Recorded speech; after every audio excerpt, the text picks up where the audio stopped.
How you doing, Ahmed? I'm good, thanks. How are you? Yeah, good. Nice to meet you. Likewise. Like I said, I think we've met before. I've definitely seen you before. It must be the Oslo Freedom Forum. Yeah. Well, look, you come highly recommended as someone to talk to from Alex Gladstein. He's a dear friend of mine in the show. And anyone he tells me I should speak to, I say yes every single time.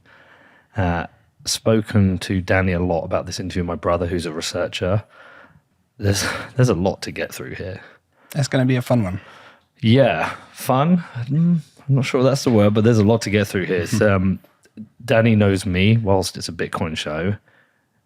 These types of topics I find a lot more interesting to get into. Okay, so a lot of people listening might not know who you are. So give a background to who you are and what it is you do, and I think we'll roll from there. So I run a small human rights organization focused on the future of liberty in the Middle East and North Africa specifically. We try and take a very long-term perspective. What we're not trying to do is campaign on like causes for the next month, the next 3 months, next year. We're trying to look at the next generation and the actions we can take today that have radical consequences for how the future plays out. And how did you end up in this position? By accident. Okay. I can't really find a better answer than that. But I was at university when the Middle East uprisings happened in 2011, and I was very inspired. It was one of those formative events that makes you shape your identity around it, and I got sucked in. Well, I'm going to have a lot of questions about the Arab Spring because it's something obviously I'm clearly aware of. I followed it both online and followed it on the news, but I don't really know the full details of what sparked it or what the outcomes were. But let me just focus firstly to help me understand a little bit more about the region in terms of human rights. You talk about your foundation works on human rights within the Middle East. Yeah. What are the primary issues that you guys focus on, the primary concerns with regards to human rights? We're taking a holistic perspective rather than a specific right or a specific cause. And we're looking at the issues that unlock everything, basically. Like we start with the vision that we want the region to be prosperous, to be stable, to be safe, and to be on an equal footing with every other region in the world rather than this cesspool of authoritarianism and corruption and repression. And what are the considerations, therefore, with that you have to have for religion? Because some of the things that we may consider oppressive either come from a religious context or a religious context is used to justify them. Yeah, that's a good question because dictators are big on using religion, and it's a particularly pertinent question for us because a lot of the team, including myself, are observing Muslims. But that's also where the activism comes from, because a lot of this is driven by our disgust at seeing our religion used in this way, like to justify the oppression of women and like blatant corruption. When I was in New York, I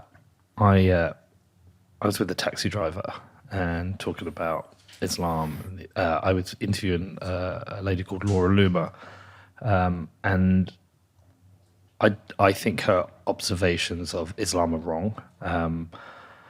But coincidentally, on the way to the interview, my driver was a Muslim, so I asked him about this. And one of the things he explains to me about Islam is that it is a peaceful religion. And whilst my religion may not approve, for example, of people who are homosexual, he said he himself is not homophobic because my religion teaches me to tolerate and accept you for who you are. Was that a fair explanation? Muslims have different ways of squaring this circle. Okay. Some people choose the live and let live. Some people have interpretations that allow them to be even more accepting. Some people less so. But the wider point is that religions develop over time, as cultures do, and people reconcile themselves to new ideas and figure out how to adapt themselves to the world. And that's a natural process that happens in every religion. But that can be cut short when you have a context where you don't have the freedom to discuss these issues and negotiate new positions on them. And that's basically the position that Islam's had for the last at least 100 years, probably longer if we include colonialism, that the structures which uphold certain perspectives are entrenched by political forces, and we can't get rid of them, and they prevent us from having free discussions. So how do you interpret that in the context of what happened with, say, Charlie Hebdo? How do they pronounce it? Hebdo, yeah. Hebdo, yeah. But in that, my understanding is that their representation of the Prophet Muhammad was offensive to Muslims, but at the same time, their defense was that this is a free speech. Yeah, on a personal perspective, I've never really got people who get that wildly upset about representations. I mean, the magazine is pretty Islamophobic. They've published some disgusting stuff, in my opinion, over the years. They've, agitated against refugees. They take any opportunity to demean Muslims. But at the same time, I don't feel particularly drawn to commit an act of violence against them. I just think they're douchebags. I didn't realize that. So I didn't realize they were... obviously they're being purposely provocative with representation of the Prophet Muhammad, but I didn't realize that it's over a a period of pretty time. consistent pattern. Yeah, right. Interesting. Okay, so let's talk a little bit about, let's help me understand. Let's talk a little bit about the Arab Spring. For people who don't know what sparked it, what was the trigger? I think it's a trap to look for a specific event and say this caused it. What we basically had was like a pressure vessel, which was shut for decades, and the pressure built up. And eventually, one straw broke the camel's back. And that could have been any particular straw. It just happened to be when this fruit seller called Mohamed Bouazizi in Tunisia had his fruit cart confiscated, and he was so crushed and humiliated that he went and stood in front of a public administration building and poured gasoline on himself and set himself on fire. And nobody expected what came next, but it just spread like wildfire. So that triggered protests within Tunisia, which spread out through the region. Yeah. Everyone watched Tunisia as the protests grew. I still remember so vividly the day that we turned on the TV to see this press conference stating that Ben Ali had fled the country. And people were like screaming in the streets, Ben Ali's ran, Ben Ali's done a runner. And people were inspired. People started coming out in Egypt, in Bahrain, in Yemen, in Syria, basically empowered to say, yeah, we're fed up with this shit too. Where were you at the time? I was here in the UK. You were here in the UK? Yeah, I was born here. Okay, but you were following it. Yeah. You've obviously got friends and family in the region. Yeah, pretty much all of my extended family are in Libya. Okay. I've got questions about Libya as well.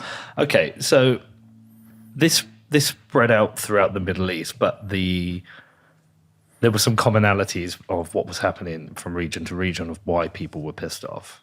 Yeah, it's basically the same institutional structure: lack of accountability, lack of representation, oppression, corruption, dysfunctional institutions leading to dysfunctional economies where people can't make enough to survive. And there's only so much you can take of that before you reach the end of your tether. Are there any regions or any countries within the Middle East that are different? The oil monarchies are different because of their economies. They're so sustained by oil wealth that they didn't have those economic pressures.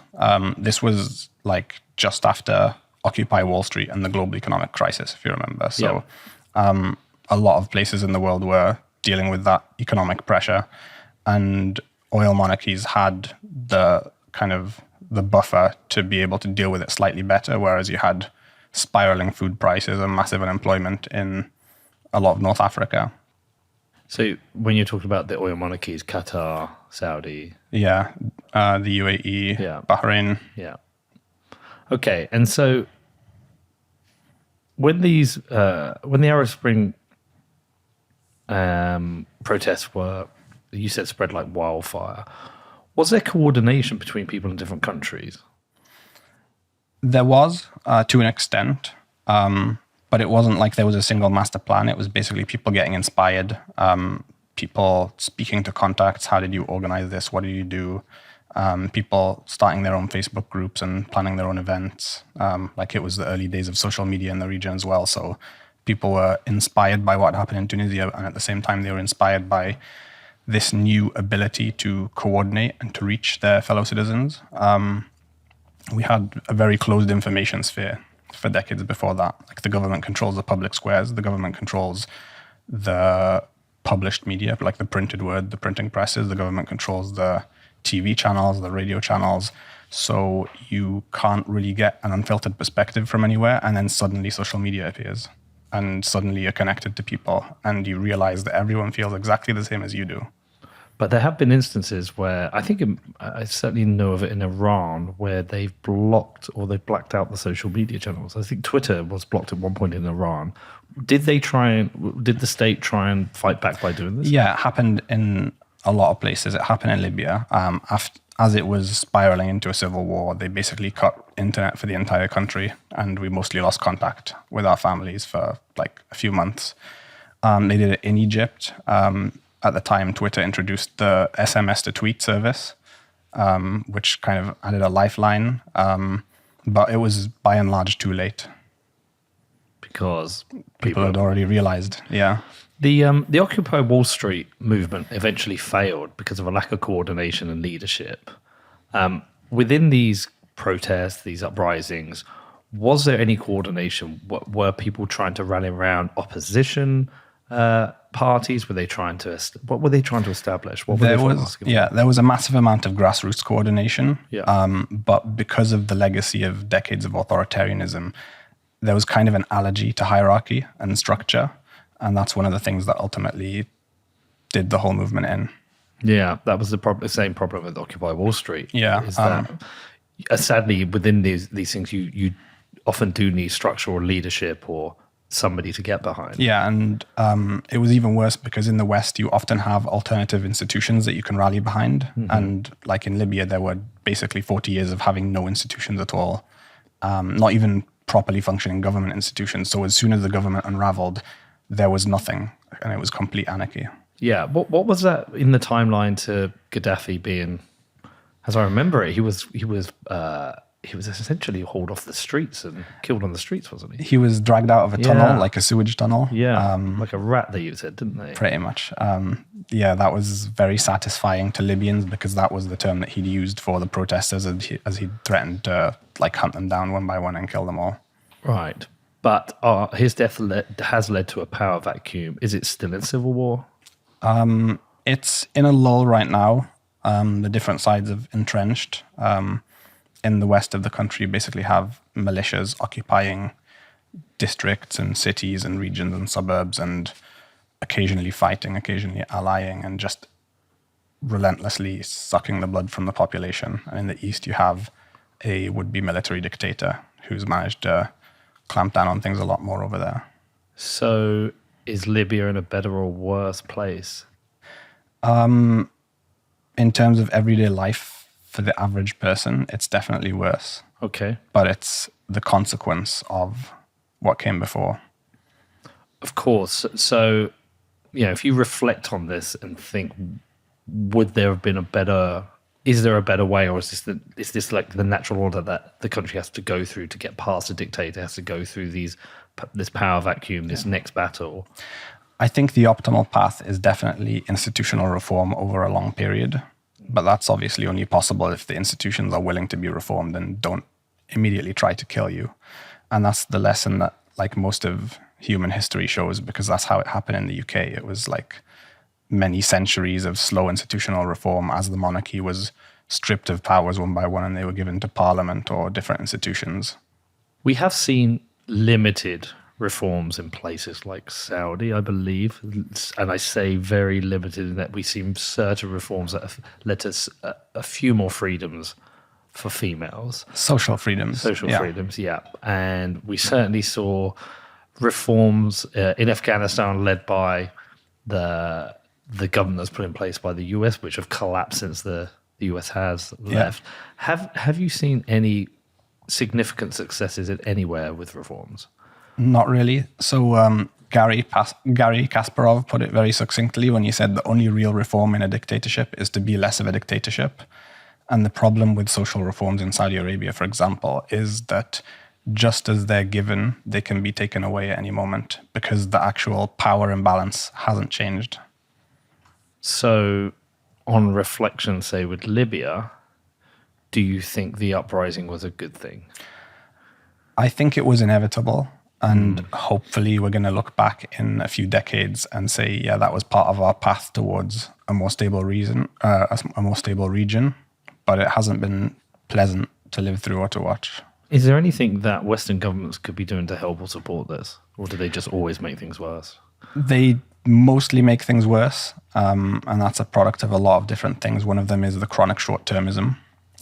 So Obama had this interview with Jeffrey Goldberg, I think, in his last couple of years in office, where he basically said, like, yeah, my biggest mistake was that I took my eye off the ball. I thought the Brits were handling it, and the Brits thought I was handling it. And in the meantime, yeah, exactly. And in the meantime, this country, which had had no institutions for over 40 years and no freedom of speech, was told, you guys are free now, hold elections, you're good. Yeah. And then when there was a dispute about the election, there's no kind of process for sorting that out. There are no alternate authorities to appeal to. There's nothing. It seems like an unusual, naive thing for Obama to be saying. I mean, what do you mean we thought you were handling Well, it? the thing is, he doesn't really care. It doesn't matter to him whether Libya thrives or burns. And that's another kind of chronic problem with Western policymaking in the region, is that they don't actually care about our well-being. And much as they will laud these lofty ideals of human rights and democracy, it's actually about the bottom line for them. Like, what's in it for us? How much can we profit? Is there oil? Can we sell you guns? Exactly, yeah. Which the British government have a long history of selling weapons to Saudi. Pretty much anyone who'll buy them, but yeah, especially Saudi. And it's that cyclical short-sightedness, because it will eventually blow up in your face and you'll be dragged in to do an intervention or do some peacekeeping or, you know, get involved in a conflict one way or another, or there'll be like a terrorist movement that grows up in a power vacuum that you've created. And after you deal with that, you'll make your commitments to human rights and democracy and reform, and then just start behaving in exactly the same way again. Are these potentially unsolvable problems? I think they're very simple problems. I just think Unsolvable, though. Yeah, they're definitely solvable if we approach them with a different kind of thinking to the one that created the problem. And that's what we're not doing. Okay, so what created the problem? How far do you want me to go back? Educate me. So me and my colleague Iyad al-Baghdadi wrote a book a couple of years ago called The Middle East Crisis Factory. And we basically go back to the end of colonialism. So as a region, we've been under colonialism for a few hundred years, depending on where. And we were left with no institutions, uneducated populations, desperate poverty. And in the vacuum, like, European powers withdrew after the Second World War because they were basically broke and couldn't maintain these colonies anymore. And in the vacuum, authoritarians came up to fill the void. And in response to years and decades of authoritarianism, you have people who are radicalized, who want to overthrow them by force. In some of these countries, the West was against the local dictator. In other countries, they were staunch allies, like Saudi Arabia. And that determined who the terrorist movements decided to pick as targets. Sometimes it was the government, sometimes it was its foreign backers. And what formed is this, what we call the vicious triangle of terrorists, tyrants, and foreign intervention. And to the naive mind, these are like in opposition to each other. But actually, each of the points of this triangle presents the logic for the continued existence of the others. So why is the dictator there? He's there to guard the independence of the nation and its sovereignty from foreign occupiers. Why are the foreign occupiers coming? Because of terrorists, or to bring democracy and get rid of a dictator. And why are the terrorists there? Either to get rid of this dictator who's got his boot on our necks, or to fight the foreigners. And it just goes around and round and round. Yeah, it reminds me of that Noam Chomsky book, The Fateful Triangle, regarding the US, Palestine, and Israel. And I haven't read it. Yeah, it's a complex book trying to explain the relationship between those three countries. So, did anything good come out of the Arab Spring beyond? And when I say with regards to reforms of the state, not with regards to that people understanding they do have the power to revolt. Maybe some minor reforms, like Tunisia was democratic until last year. It's now slipped back into authoritarianism, but there's arguably some knowledge of how to do it now. And there are some institutions which, although they're being dismantled, there's hope if this dictator gets removed again, then can re-proceed down that path. But I'd say most of the positives were the hope that it created and the belief that there is an alternative and we're not destined to live in this authoritarian hellhole forever. So do you think there may be further waves of similar Arab Springs? I think it's inevitable. Okay. And is there kind of a bubbling of tension at the moment? But I mean, we're seeing it in other parts of the world. We're seeing it here in the West. We're seeing it in France and Holland. Just before COVID, there was a revolution in Algeria. There was a revolution in Sudan. There were mass protests in Lebanon and a few other countries as well. And then basically COVID put a halt to that completely. I mean, Lebanon is an absolute economic basket case. Yeah, it's a failed state. It's a failed state, yeah. We're planning to visit it actually at some point to go and make a film. But also, I mean, I follow Iran with a lot of interest. I mean, I saw already this week, there was an incident where a lady wasn't covering her hair and somebody threw yogurt all over her. He was arrested and she was arrested. But there seems to be a concerted move by women within the country to push for reforms and more freedoms for women there. And there's a lot of tension, but there's a lot of bravery. Yeah, and the government's losing control. Yeah. And I think you're also starting to see other segments of the population, like even men, basically saying, siding with the woman in a lot of these street confrontations and attacking the people who are trying to enforce these morality codes and saying, we're fed up of this. Are we seeing any reforms there in Iran? I haven't seen any institutional reforms, but I'm not an Iran expert. It's strange how this region seems to have a very similar problem from country to country, from state to state. It was a very interconnected region. For colonialism, we didn't really have nation-state borders. And we share a lot of cultural aspects. We share a majority religion. Most of the region shares a language, apart from Iran. And there are obviously minorities in the region, but there are so many commonalities that's just continued to the present day. Okay. I wanted to talk to you now about Jamal Khashoggi. What is your link to? Or what was your link to Jamal? So one of the issues we noticed was extremely pressing in the wake of the Arab Spring was the public sphere. As soon as citizens were able to discuss issues of common concern in a way that was free, they were able to do things about it and stuff started changing. And Facebook and Twitter were massive drivers of that. And in around 2014, initially the dictatorships were not ready for it at all. And they were stopping people in the street to check their phones and things like that obviously did nothing. Around 2014, they started to reorganize and they started to get this thing figured out. And there was, so I remember vividly a Saudi cartoonist called Twitter the Parliament of the Arabs. That's how central it became to the region's movements. There was no other place where we could get together and meet each other and understand what was going on and how we all felt about it.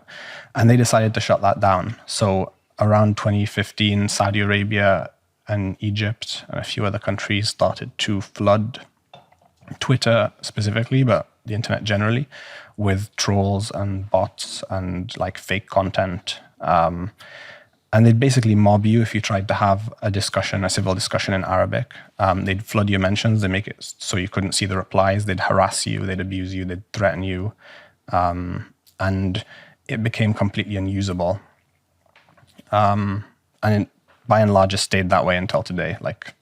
Most people don't tweet in Arabic anymore because it's just not a usable platform.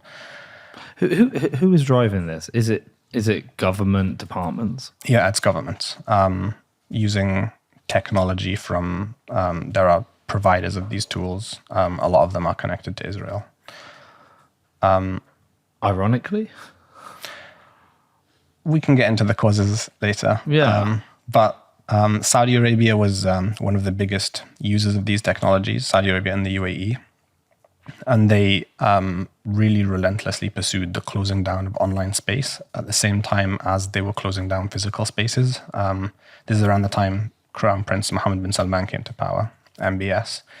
And he started rounding up activists, rounding up intellectuals, public figures of any kind who were independent. So prior to that, was Saudi a freer state?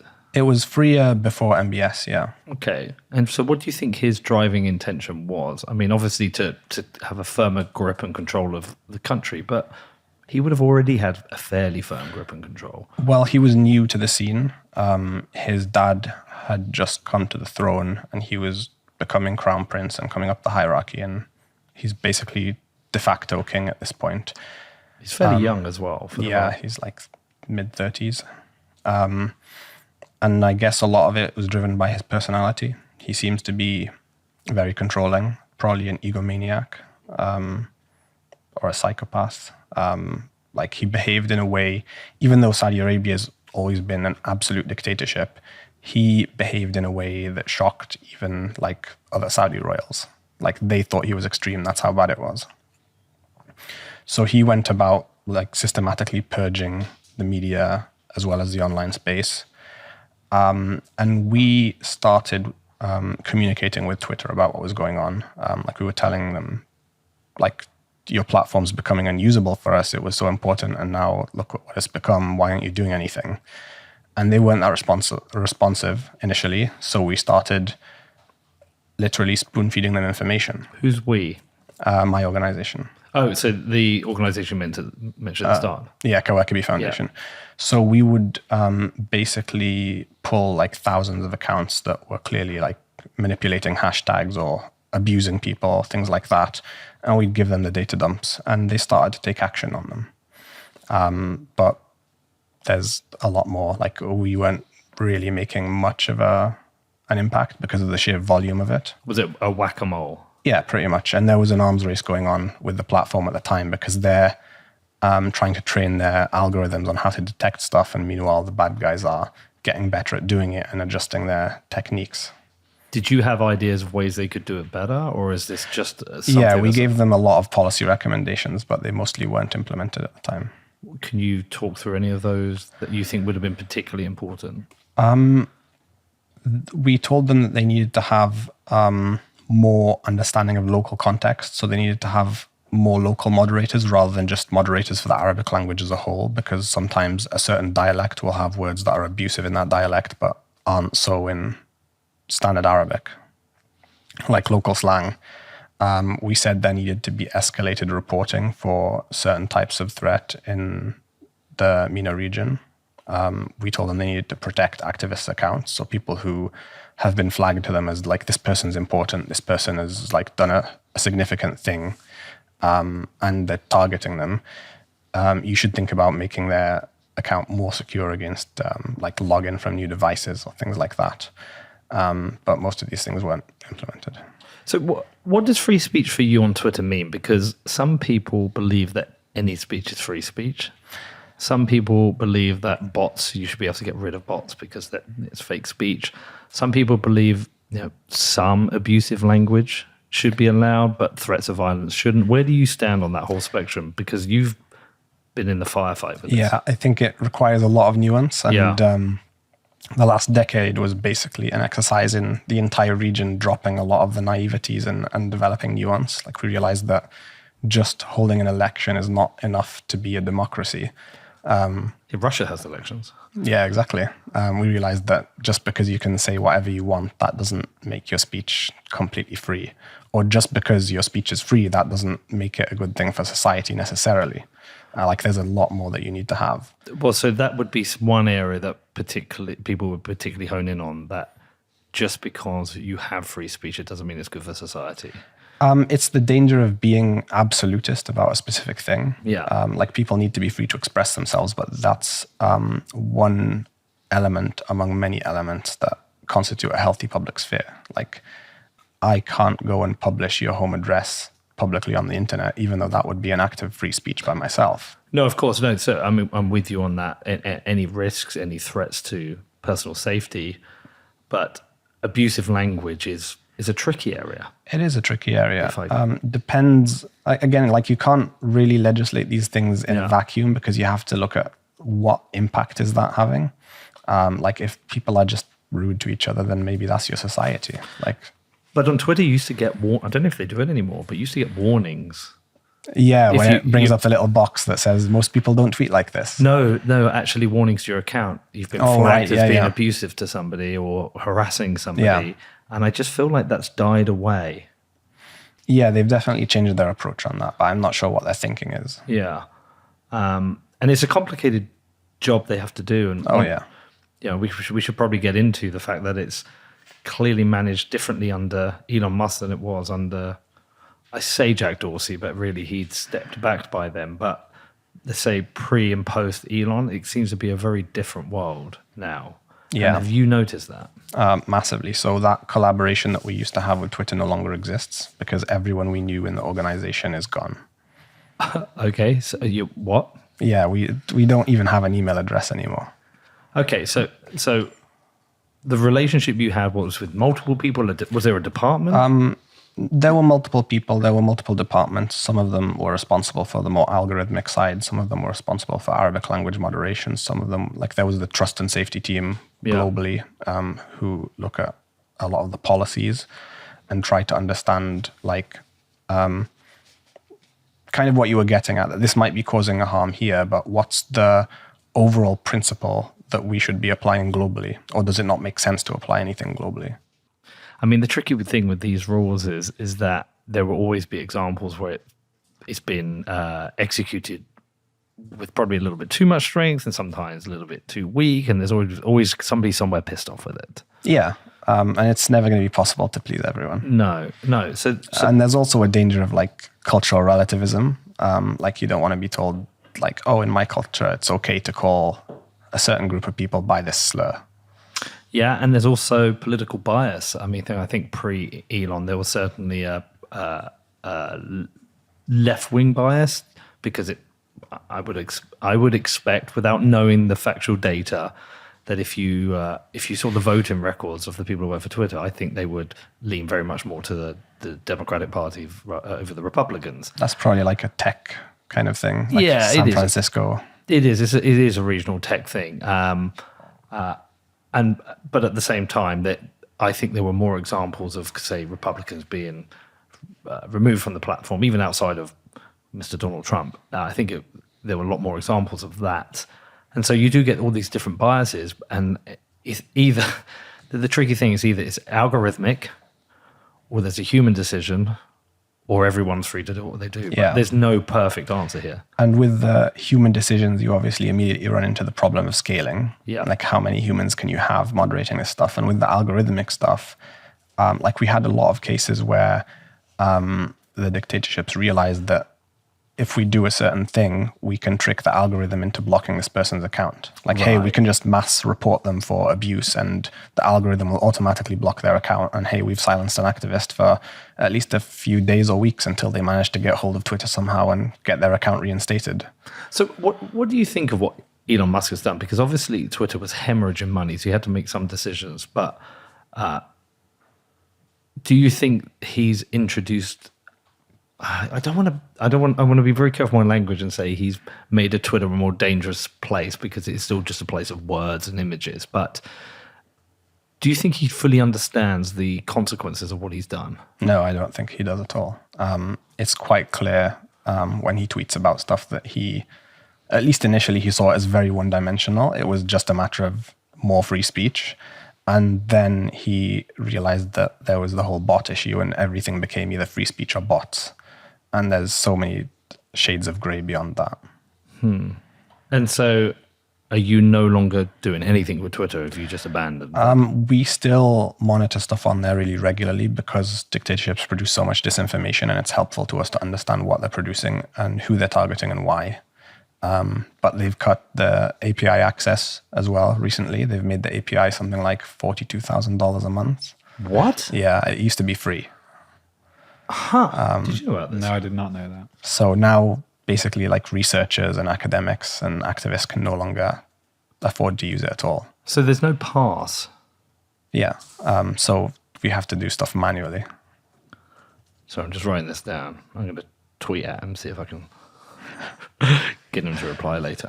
Okay, that's very interesting.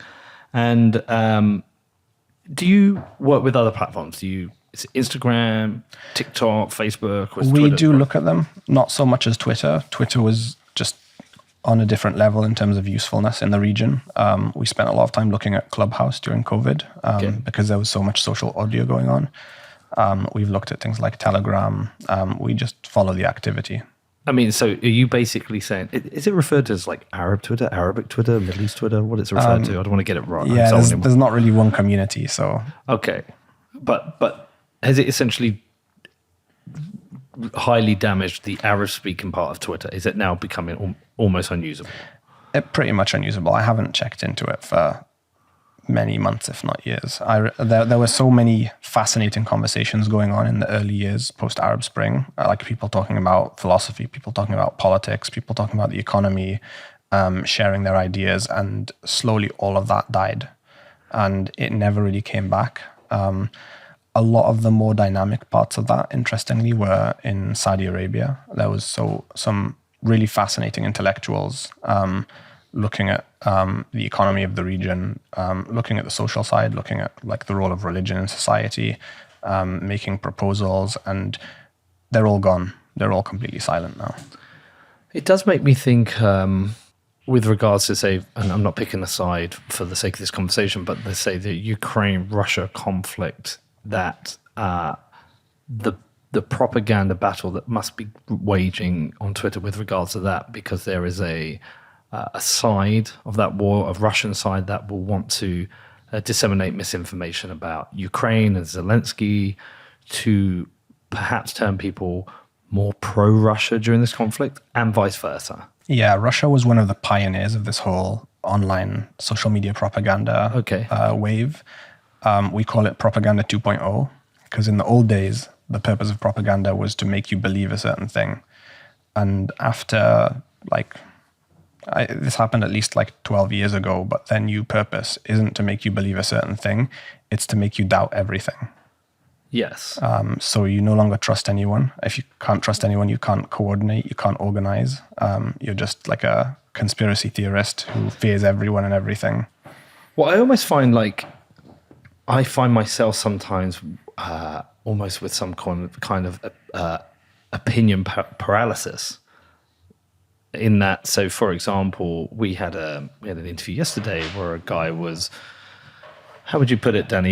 He was partially siding with Russia with regards to the conflict, and my point was I don't know everything, but what I am aware of is historically there aren't free elections in Russia. Putin is a dictator and a tyrant who has assassinated people abroad and murdered journalists, oppressed homosexuals, and stolen elections, and probably stolen a huge amount of wealth and distributed some of that to some of his lackeys.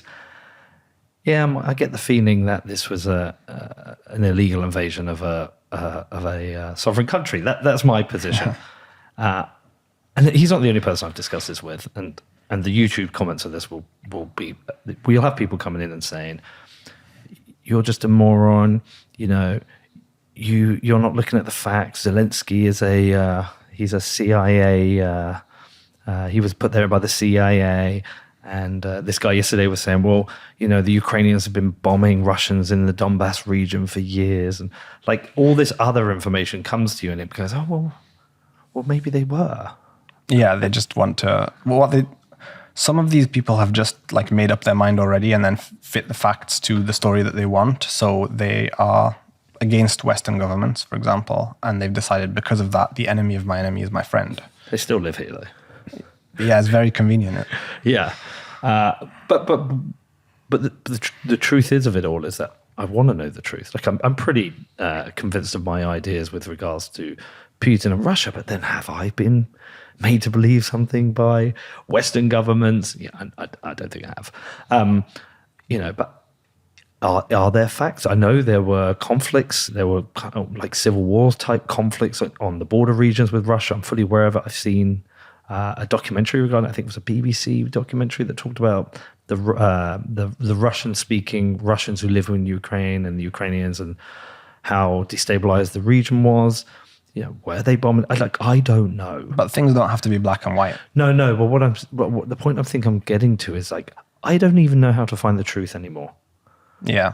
And I don't feel like I even have journalist resources that I know I can 100% trust. I find the whole thing very difficult, which leads me back to what you were just saying. The idea isn't to believe something, it's to doubt everything. And I feel like that's where I am. I have this paralysis. Yeah, I think as a society, we're still trying to adapt ourselves to this new technology that came around a few decades ago. Like when historians look back at us, they're going to see it as probably as revolutionary as a printing press, and that caused centuries of civil war throughout Europe. Okay, so let's get back to Khashoggi. So where does he come into the story for you? How did you know him? Was it working on this? So we'd known of him for a long time. He was obviously one of the most influential and important journalists in the region, and I'd never liked him. Okay. Yeah, he was staunchly pro-government. He was like a true believer in the royal family's stewardship of Saudi Arabia. And even though he was a pretty insightful social commentator and he did great investigative work, he was to me, he was the guy who almost got it. And then right at the end, he'd walk everything back and be like, this is why the people around the government are bad, and if they change their policy, they can be fantastic. He's like Peter Schiff. I was going to say that's how people refer to me in Bitcoin. Okay. They think of me as a guy who nearly got it and then walks it back. And he was consistent on that because he was fundamentally a pro-government guy. Do you think there are incentives at play at that point? He'd been in and out of royal circles his entire life. He'd Right. always had access. He'd always had their ear. He got the stories from them. He knew what was going on the inside. So do you think potentially that was the trade-off? He had to be partly pro-government to have access to be able to get those stories. I'm not sure if there was a trade-off. Maybe, No? maybe he was, maybe he just did believe that Okay. things would have been worse without a strong government in place. Well, you can make an argument. Not everyone would agree with it, but you can make an argument. Well, we discussed it earlier with Libya. Yeah. We've made the argument it was certainly better under Gaddafi, even though the right path for the country is the removal of Gaddafi. And some people would make the same argument about Iraq, that Saddam Hussein was a horrendous tyrant who gassed the Kurds, but it was a state. The country had some stability to it. I don't think anyone wants to advocate for stateless anarchy to emerge in their country. No, of course. But some people are, more enthusiastically in favor of reform than others. And I guess you could call Jamal a reform-minded establishment guy. Okay. He was part of the establishment. But even for him, it got to a point where he couldn't stand it anymore. They shut down a media enterprise he was launching. They banned him from writing. That happened to him multiple times through his career, and it would always been a few months and then he'd be back. What was the reason for that? I can't remember. He wrote something that probably was construed as being slightly less pro-government than it should have been. Right. MBS was a lot less thick-skinned than anyone who came before him. So Jamal packed his bags and left the country and never went back. He moved to the US, he became a Washington Post columnist, and he started to do some much more aggressive criticism of the way the country was heading. He was watching these purges of intellectuals and activists, and he wasn't that happy about it. I guess to him, the final straw was that complete loss of any semblance of freedom of speech. And that's when our paths crossed, because we were doing that work on the public sphere. And he was one of the biggest accounts, one of the biggest Arabic language accounts on Twitter. And he was consequently one of the people who suffered most from that trolling and Right. the bots. And he'd comment on it a lot. Was he popular? He was pretty popular, yeah, among a certain demographic. He was very well followed. He was like an influential journalist. He always had the scoop, and he knew what was going on. Right. Was he seen perhaps as a provocateur within those circles? He was more reformist than most of the circle. Okay. Yeah. So But what was he calling for? slightly more accountability, slightly more taking into account the perspectives of the population, like smoothing the edges of the system a little bit and like giving people more space to breathe, that kind of thing. Okay. Nothing drastic, Yeah. but good kind of stuff. Achievable goals. Yeah. Yeah. So I can't remember how our paths crossed exactly, but we told Alex's team at the Human Rights Foundation that you guys have to bring this guy to the Oslo Freedom Forum. Okay. And we met that year in Oslo, and we introduced Jamal to one of the VPs at Twitter at the time. And we basically started shaping this initiative into something more formal. Like we decided with him that we're going to set up a center that's going to be focused on studying and advocating for the improvement of the public sphere in the Middle East. So people can, like his position was always, all you need to do is give people the freedom to speak and they'll do the rest. Like they'll take care of all the reforms. You just need to give them the freedom to speak. And how much progress was made? It was very early days. So that Okay. was like May 2018 and he was killed 5 months later. And, well, I don't want to say we know how he was killed, although we know how he was killed. We know how he's killed. Well, we know who killed him. That's quite a brazen move by MBS to Chop create. someone up in an Well, embassy. I don't think everyone will know, so I think it's worth going through that. Yeah. So do you want to explain what happened with regards to the embassy, etc.? Yeah, he was trying to get married and he had to get a piece of paperwork. So they sent him to the Istanbul embassy. Unbeknown to him, they sent a hit squad, Was that a Saudi embassy? a Saudi embassy in Istanbul. So they Okay. sent a hit squad and emptied the embassy on the day. When he arrived, they brought him in, injected him with something and chopped him up. Strangled him and chopped him up. Yeah. And do we know what happened with his body? I think they burned it. I think that's what one of the intelligence reports said. And then got rid of the ashes. And allegedly they took the head back with them. Yeah, and this allegedly is under the instruction of MBS. Yeah. Was any actual direct evidence found that he instructed this? No, we don't have like a recording of a call. We have a lot of circumstantial evidence. And we also have the fact that nobody freelances in a country like Saudi Arabia. Like you don't do something drastic unless you absolutely know that your boss approves, because otherwise they see you getting chopped up. But weren't people convicted and executed for it? They were convicted, air quotes, like it was a sham trial. Yeah. I don't know that they were executed. Can you look that up? I could be wrong. I'm sure I read that and thought, huh. Yeah, So you I've, go I've there read under that people were executed. So you go there under instruction. But it's part of the process of like washing your hands afterwards. Yeah. So the guy who, like the guy who took the fall was Saud al-Qahtani, who was MBS's right-hand man. And he was the guy who was in charge of the Twitter trolls. Right. Like he headed that department, basically. It was quite brazen for MBS to openly execute somebody, a public figure, Yeah. with someone he had a known dislike to openly do that on foreign territory. And I know an embassy is considered sovereign territory within a foreign territory, but it's still in. It's still pretty out there. Essentially, yeah. Yeah. What was the reaction from the Arab world?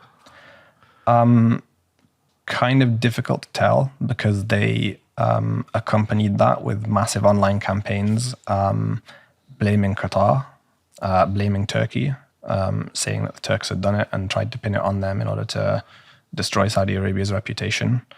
The Saudi story kept changing day by day in the weeks afterwards. Initially, like, oh no, he left. Like, nothing happened. He came, he got his document, he left. And then there was a scuffle and he died by accident. And I can't remember what it became after that. These are like rogue killers or something like that. Yeah. Did you find it? Yeah, 5 people were sentenced to death for it. Yeah. Insane. So But they were later commuted to prison terms. there you go. They might be in a cushy prison. Probably. Yeah. Can you talk to me about Pegasus? Firstly, explain what it is, because Pegasus was one of the technologies that was used to Yeah. track Khashoggi? So Pegasus is a piece of software developed by an Israeli company called NSO Group. This company is staffed by like ex-Mossad, ex-intelligence people, and it exports this software with a license from the Israeli government. So they have to approve every country that they export it to individually.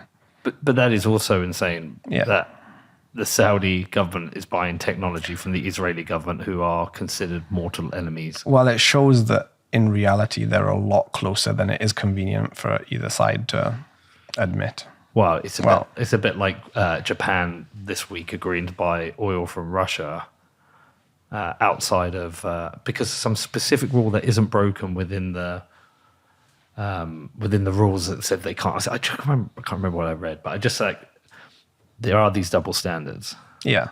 And they've played this double game for a long time of having this very anti-Israel stance for the Arab public and being like, yeah, we support Palestinian rights, etc. And in reality, Israel feels very threatened by the existence of a Middle Eastern democracy. And Saudis are also very threatened by the existence of any Middle Eastern democracy. That's why they're so interventionist in the region. Like they don't want a model for an alternative. So they cooperate closely on these things.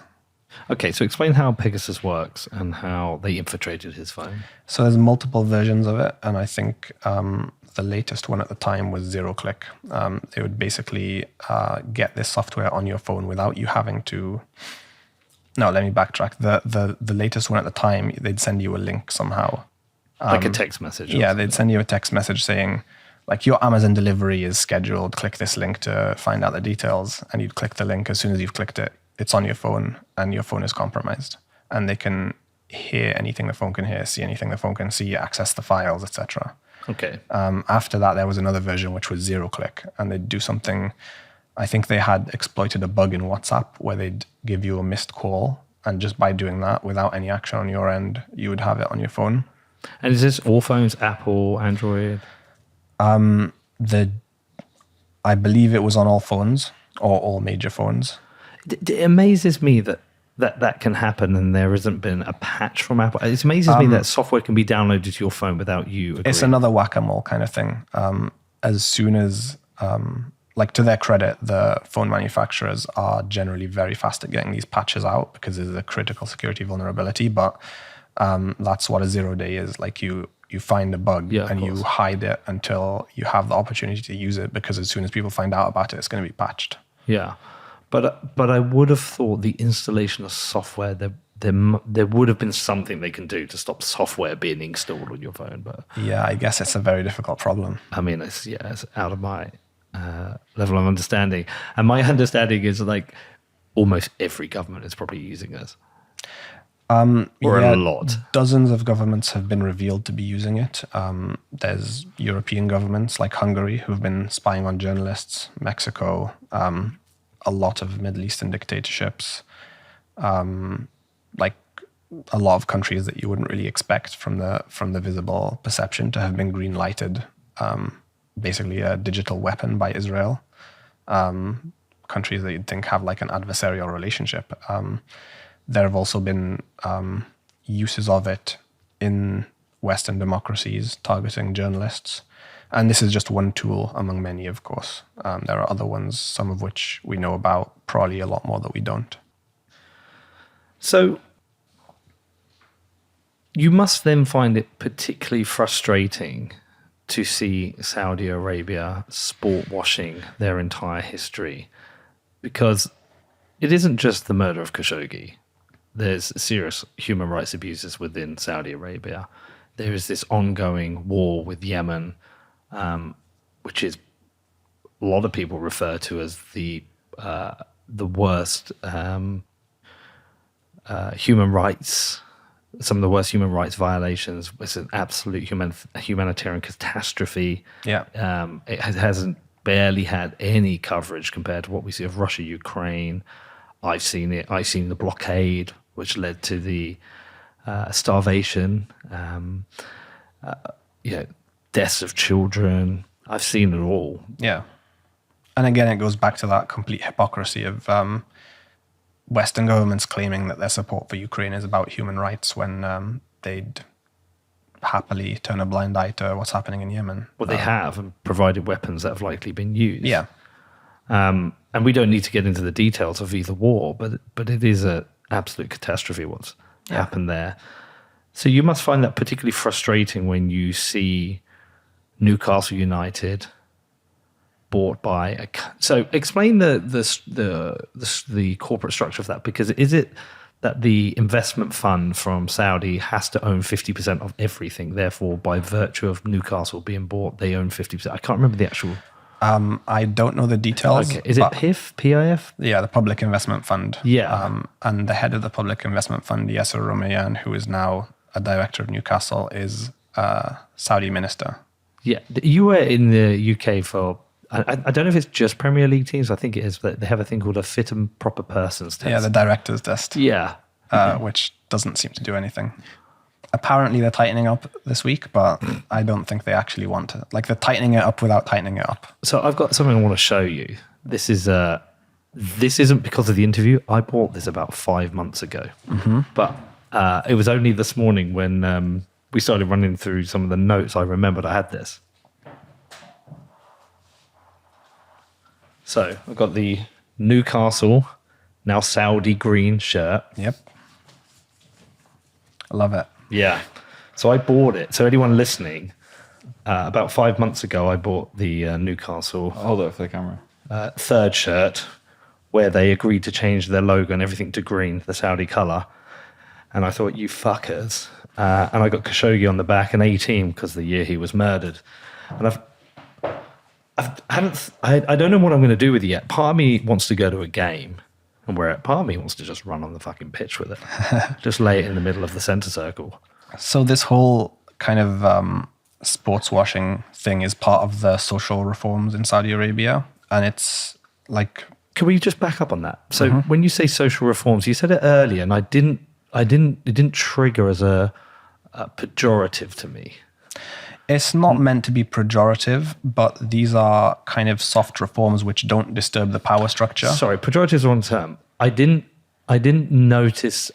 realize the cynicism you had towards it. Yeah. Is this, so please carry on. So they're reforms without being real reforms. Like, Yeah. you let people have their bread and circuses, but you don't actually give them what they really want, which is more accountability, a more functioning economic system, a more functioning political system, the right to determine what happens to them, and to choose their own destiny. And that's what people actually want, not the ability to go to concerts in Jeddah. Yeah. And it's particularly galling, to go back right to the beginning of the conversation. Like, as a Muslim, it's particularly galling to see a dictator like MBS use as a central plank of his legitimacy that he's creating social liberalization in a conservative region, where the entire reason why he needs to create that social liberalization is because his family spent decades spending billions of dollars to normalize an ultra-conservative form of my religion across the world. Using your religion, interpret it incorrectly to maintain authoritarian control. Exactly. Yeah. And now we're stuck with it. Like, we don't have like the institutions which maintain those interpretations and maintain that control are entrenched because they're wedded to the political structures, which are wedded to the economic structures. And we can't even talk about it freely. Like, we can't even discuss it. We can't even have debates. And meanwhile, he could travel to Western capitals and talk about how he's doing all these reforms and basically paint the picture that the region needs a benevolent dictator because we're so backward that we can't be trusted to rule ourselves. Yeah, and not only does it lead to this authoritarian control over these countries, but actually it leads to a misunderstanding and misrepresentation of who Muslim people are across the world. You know, we have a significant amount of Islamophobia here in this country. It happens in the US as well. As I said, I interviewed Laura Loomer, who, a lot of her attention has been focused on Islam and the things that she sees, the cliches that she falls into with the criticisms of Islam. But my understanding from meeting people like you and the taxi driver people I've met is actually, it is a peaceful religion. We're a community, and like every community, we have our problems. We have like areas we've gone wrong. We have conflicts with others. We have conflicts among ourselves. It's not really a homogenous entity in any way. But that isn't really visible to most people because the power is entirely on one side. Well, what they see is dictators and war and terrorists. And Exactly.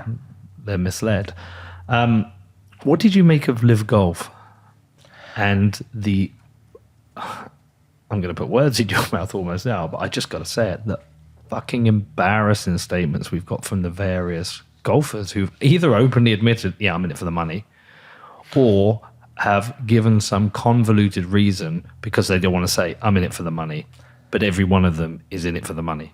I'm not following Live Golf too much, but I find that very refreshing. I'd be happier if politicians just said we're in it for the money as well. It would give us a break from the relentless kind of upholding of these slogans about freedom and democracy and human rights that clearly mean nothing.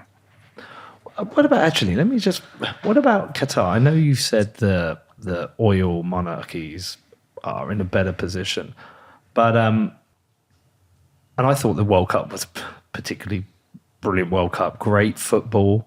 I thought they put on a brilliant competition. Everybody I spoke to who went said it was so well organised. Like, it seemed like a very good World Cup. Was that also sport washing? It was the use of sport to bolster a country's reputation. But even the many countries around have, the UK has a terrible history of colonialism, and where do you draw the line? Yeah, about where what do you draw the sport line? washing is? Like when I first heard about it, I just felt like it wasn't a country that deserved it, not for any human rights reasons, just not a footballing country. Yeah, well, another fabulously corrupt organization, FIFA. Of course, thanks, Seb. But in hindsight, I think they did a brilliant job. But yeah, at the time. And then I was particularly concerned with the treatment of workers and the deaths of workers. And I interviewed a Guardian journalist, Pete, I can't remember his name, regarding that. And then when it came around, I was like, I'm not going to watch this World Cup. And then I obviously got sucked in because I love football, and I felt hypocritical. But at the same time, I was like, well, do you know what? Has Qatar embracing the World Cup and embracing a lot of foreign travel into the country and becoming part of a global community there, could that help push towards reforms within their country? Maybe. I'm not really sure. To your credit, whilst enjoying the World Cup, you have spoken out about human rights abuses, about the abuse of labor rights. And that's like the most I could ask of anyone. Like, I wouldn't ask someone to not watch the World Cup. I watched the World Cup. To their credit, at least Qatar are not chopping up journalists in embassies, even though they have, their fair share of human rights abuses to deal with. So they're, an authoritarian Middle Eastern dictatorship, but they're not quite in the same bucket as the UAE and Saudi Arabia to me. Okay, can we talk about this is a long lead up to talk about Jeff Bezos? Yeah. Because I didn't know about this. Like, I'd heard something about Jeff Bezos' phone being hacked, not until we went into this preparation for this. I had the details, and I was like, what? How is this not more public? Yeah, so the story, it's a pretty crazy story. I'm going to have to jump around a little to give the full context because there's lots of moving parts. It connects to where we were earlier, basically, with Jamal. So we met him in May 2018 at the Oslo Freedom Forum. We introduced him to Twitter. We were planning this initiative to monitor disinformation and to, take action on it. And in the middle of those plans, he basically told us, send us the proposal, send me the proposal, and I'll shop it around to my contacts and see if I can get you funding. And in the middle of that, he gets killed. And we used those techniques that we'd been developing to track the aftermath of the murder. Yeah. So we watched how Saudi Arabia was basically using online narratives to confuse people about what had actually happened, about who Jamal Khashoggi was, who was responsible. And in the midst of that, we were seeing a bunch of stuff that didn't make sense to us at the time. So park that thread and we'll start another thread for a second. There's a tabloid in the US called the National Enquirer. Yeah. You know them? Well, I mean, I know for two reasons. Firstly, I know it is a bit of a shit rag. But also, I know of it from, there was a podcast series I listened to called To Catch and Kill, which is about originally Harvey Weinstein that led to Trump. And I believe the National Enquirer was used to catch and kill stories or something. I can't remember the exact detail, but... Yeah, and they were in legal trouble for this. So I don't know the full details either, but something involving corruption. And they'd had a plea deal, essentially, that they admitted to a lot of illegal stuff. In exchange, they got immunity, but with a very strict condition that if you do one more illegal thing, you lose the immunity and you get prosecuted for all of it. So in 2018, early 2018, like there's a lot of parallel threads here, but I don't know if you remember MBS took this trip to the US. I do. And he met like the who's who of US politics, culture, media, business. Like he met with Zuckerberg, he met with Bezos, I think, Oprah Winfrey, Bill Gates, etc. And there was a magazine that came out around the same time. It was like a glossy 100-page magazine titled The New Kingdom. And it's like a 100-page advert for MBS's vision for Saudi Arabia with no ads, published by the National Enquirer. 200,000 copies distributed nationwide. Of their own accord, of course. I mean... Be very clear about that point. It is an ad. Even though there are emails showing that they had sent a copy of the magazine to the Saudi embassy 3 weeks before publishing it. So the Saudi embassy had seen the contents and approved it, I would say. Yeah. Copy checked it. MBS gets back from that trip, having had like a fantastic time and like the whole world is behind him, excited about these reforms happening in Saudi Arabia. We'd spent the whole time like shouting from the rooftops that this guy is bad news, but nobody listened. So he comes back and he arrests all of the women's rights activists in the country because that's what he does every time he feels empowered by the West. He escalates the repression. He feels like it's a license to take a step forward. Is it him fearing uprisings, or does he just want control? Does he just want to exercise control? He's extremely controlling and extremely paranoid. He is paranoid. Yeah. Allegedly, at the time, he was sleeping on a yacht off the coast. I think that's because he was consolidating his power and he even feared his own family, like a coup within the family. Wow. So anyway, he gets back and does that purge of all the women's rights activists. This is around the time we're talking to Jamal.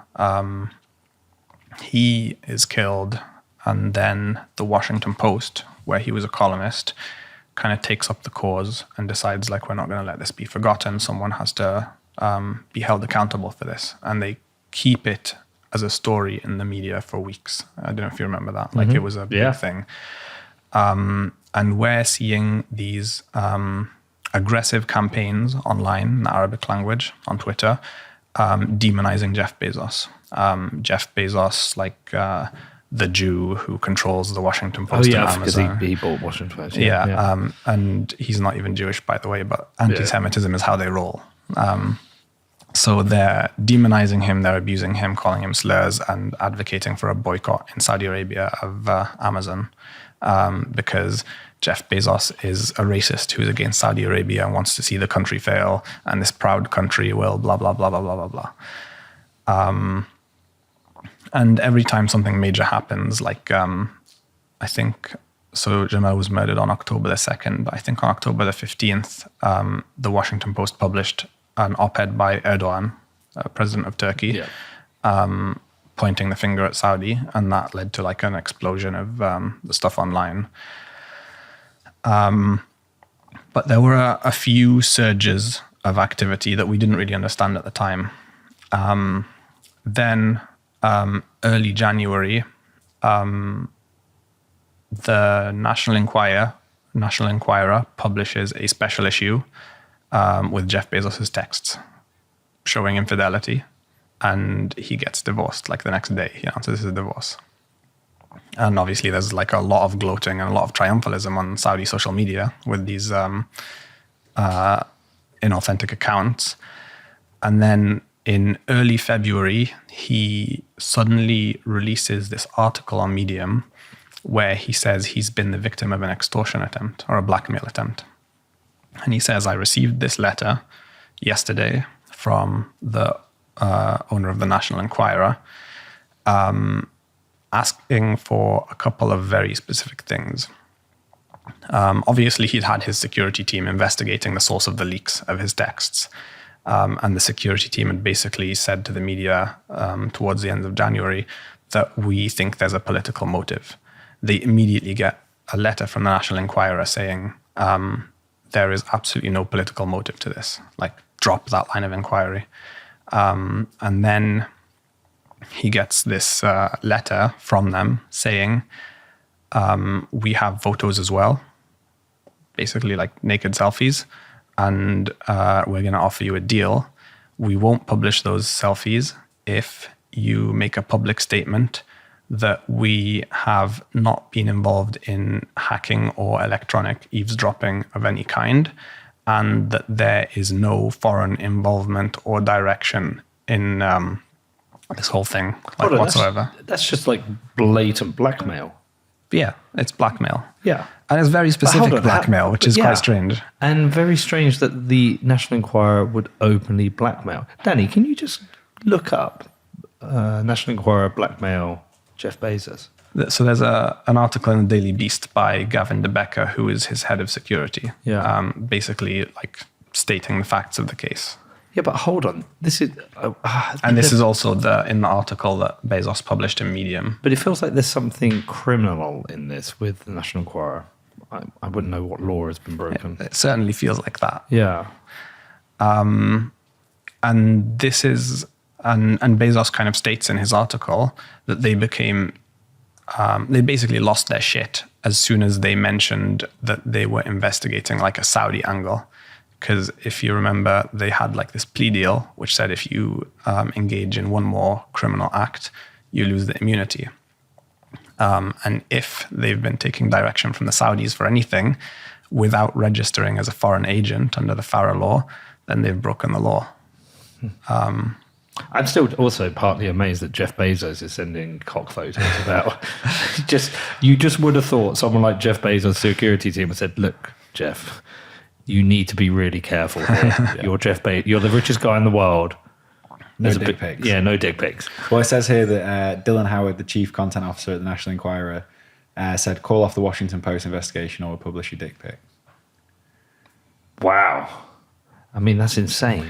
So when we read these articles, we published saying like, this is really interesting. Here's our angle. And we kind of lined up the timelines and said like, it was really fascinating for us because on the day where he published that article saying, yesterday I received a blackmail attempt, the day before we had observed a surge in that kind of anti-Bezos trolling on social media, and it was like really triumphalistic and gloating, and we were confused by it at the time. We were like, this seems to have like the other ones lined up with stuff and this one seems to be random.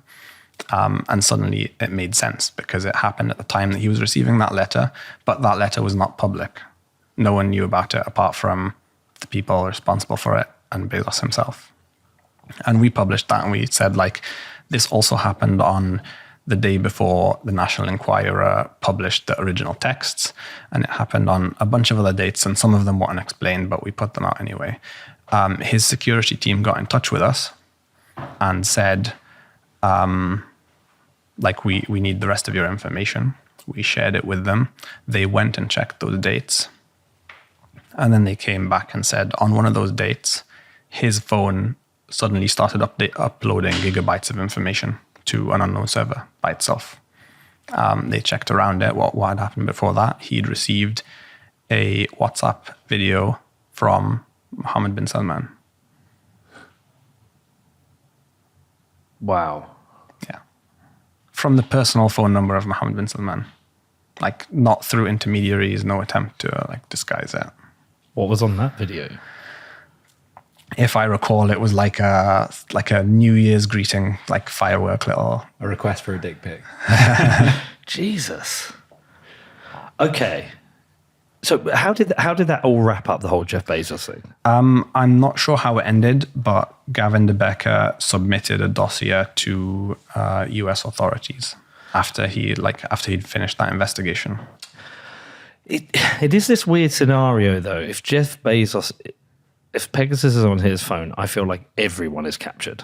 Yeah, if the most powerful man or one of the most powerful men in the world can be blackmailed so blatantly, who can't be? And the Bezos story is only interesting because he said no and he basically torpedoed himself. How many people got the same kind of threat and they just said, yeah, sure, I'll do whatever you want? Exactly. It's almost like when you mentioned earlier, those 0-day attacks. You don't tell anyone, you save until you need it. It's like, I don't know, 0-day dick pics. Like, you've got that thing where you've got whatever shit. Someone's having an affair, someone's done something corrupt. Yeah, I think we all have stuff on our phone we wouldn't want to become public. So the thing that keeps me up at night is how many people are there in the media or in senior political positions in Western democracies who have also been captured and who we don't know about because they haven't had the courage to come out and say so. They've just gone along with it. They're either actively captured or don't know they've been captured. Yeah. Yeah. I mean, God, it's trying to make me think of people who've done stupid shit. And you're like, why did they do that? Everyone's done something stupid. No, like publicly. Oh, right. I wonder what's happened, who's been captured, and when you would save them from. But it sounds like everybody is captured. Like, anyone could have this on their phone. Anyone could be captured. It's almost like there is lots of, like what the NSA did, these databases of people. And they kind of normalized this pervasive data capture and invasion of privacy. And now it's gone round and it's being used against citizens and residents of Western democracies. Yeah. But I'm also surprised if this does exist, there aren't more people who've also come forward and said, I've been blackmailed. More people like Jeff Bezos. Yeah.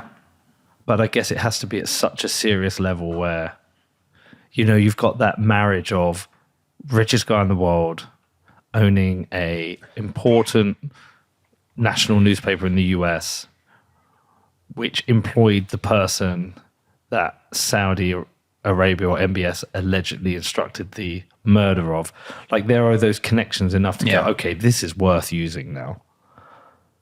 But they've been so sophisticated in getting this information that the approach to get the National Enquirer to blackmail him seems a very naive execution of it. It's a very strange case. So the National Enquirer were pretty close to Trump. They had a lot of connections to Trump. The catch and kill the stories. And the guy in charge, David Pecker, had basically been around a lot when MBS made that tour. So there's a whole constellation of characters who were pretty tight together. And so security, it's really weird because security won't be publicly against this because they're most probably using it. So it's like a new information war. It's like a hidden information war. It's a compromising information war. And there hasn't been much particularly strong action taken yet, even though this has reached the highest levels. It was revealed a few years ago that several ministers in the French cabinet had been hacked with Pegasus. I'm not sure if they ever revealed who'd done it, but I think the main culprit was Morocco, the government of Morocco. I'm trying to remember who else high profile. There's obviously loads of activists, loads of journalists. Bad things happen to a lot of them. I'm starting to think I don't want a phone anymore. You need that dumb phone that you bought. What was it called? Light phone. Maybe that could be compromised. Okay. So what is, this is insane. I'm going to have to take some time to get my head around this all. But what is the outcome of it? Where are you going with this now? What are you working on? What are you actively trying to do? So right now, aside from that, we're kind of trying to build our institution, Kawakabi Foundation, in order that we can continue to pull on these threads of issues critical to the future of human rights and freedom in the Middle East and in the world at large, because everything's interconnected. Things that are critical on the long term, kind of like 20 years and up, and which are not getting the amount of attention and work which they deserve. So this work with disinformation, we've called it the Jamal Khashoggi Disinformation Monitor, in memory of our friend, and it's like a permanent standing program within the organization. Maybe we'll spin it off someday when it's independent enough. We have a bunch of other projects, and we're basically like focused on our sustainability. And if people want to find out more or support you, how can they? Our website is kawakabi.org. You can find it in my Twitter bio, I guess. We'll share it out anyway. Thanks. This might be a bit of a sidetrack, but you talked a bit about kind of the fallout in Libya after the Arab Springs, and you're working with people there now using psychedelics. Not people who are there now, Okay. but we have a program called Shifa, which is, so one of those areas which we've identified is mental health. It's a massive crisis globally, but particularly in this region. There was a study in The Lancet a few years ago that estimated 70% of Libya's population suffers from PTSD. Probably like PTSD is notoriously hard to diagnose. Like it's a complex condition, but there's probably like massive rates of it across the region, and that's a systematic issue that causes people to behave in particular ways, to be difficult, to struggle to relate to other people. And we are looking at ways of addressing that. The conventional mental health system is failing even here, never mind in Libya, where I think on the last count there was like less than 5 psychotherapists in the country. A population of how many? 6 or 7 million. Okay. Who've been experiencing a decade of war following 40 years of dictatorship, during which people were hung in the streets and in universities. Mm-hmm. So there's a lot of trauma. Yeah. And I don't know if you've been following, but over the last few years, there's been a lot of research coming out about the potential of psychedelics. Yeah, of course, yeah. Yeah, psychedelic-assisted therapy, especially MDMA, incredibly promising for PTSD. Yep. They've used it on soldiers. They have used, a lot of the studies are on soldiers. I think one of the big studies was on Vietnam War veterans with an average of something like 20 years chronic treatment-resistant severe PTSD. And a lot of them basically no longer met the diagnosis threshold after 3 sessions of MDMA-assisted therapy. I mean, I'm not surprised. So it's like the penicillin of the mind. Yeah, I mean, it's a wonderful drug if used rightly. It stimulates serotonin levels to rise, and serotonin levels rising, warms the body and warms the heart and soul. So I'm not surprised. It switches off the amygdala for a while, so you can process some of the worst things that have happened to you in your life without feeling that fear response. Yeah. And we basically have a program where we're researching and we're going to be educating about how these can be used in the region in a kind of culture and religion sensitive manner, to address some of the issues that we have. Isn't it strange, though, that there are all these medicinal benefits to so many of these drugs, whether it's marijuana treatments, which we wanted to treat my mother with when she had cancer, to psychedelics, to MDMA, yet there's this real aversion from a lot of governments to even consider allowing this. It takes a lot of time and effort to get them to consider allowing this, with so much data, so many data points that prove to how beneficial they are to society. It's sad that they're so dogmatic about it. Do you know how this the war on drugs came to be? I do, but I cannot remember. But you're the Nixon story. There you go. Yeah. So allegedly, this is what I've read. In the 80s, was it the 80s, around the Vietnam War time? No, the 60s. 60s Vietnam, wasn't it? Yeah. Yeah, around the Vietnam War. There was this whole counterculture being... Was it 60s or was it 70s? Because they came off the gold standard to finance the Vietnam War, and that was 1971. It's strange how all these dates are connected. Yeah. But around the Vietnam War, there was this whole counterculture being fueled by psychedelic drugs, and people were opting out of a lot of the social norms, and they were refusing the draft to go and fight because they realized that this was oppressive and unjust, and they didn't want to participate. And President Nixon was extremely threatened by this and realized that psychedelic drugs were being very subversive. So he decided to ban them for that reason. And then all of the justifications in terms of health came afterwards. Doesn't surprise me. Yeah. Wow. I mean, that's a whole conversation itself. Incredible, mind-blowing. Thank you so much. Thank you. I really enjoyed this. And yes, we should definitely do this again sometime. I appreciate your time, and thank you for coming here. See you next time.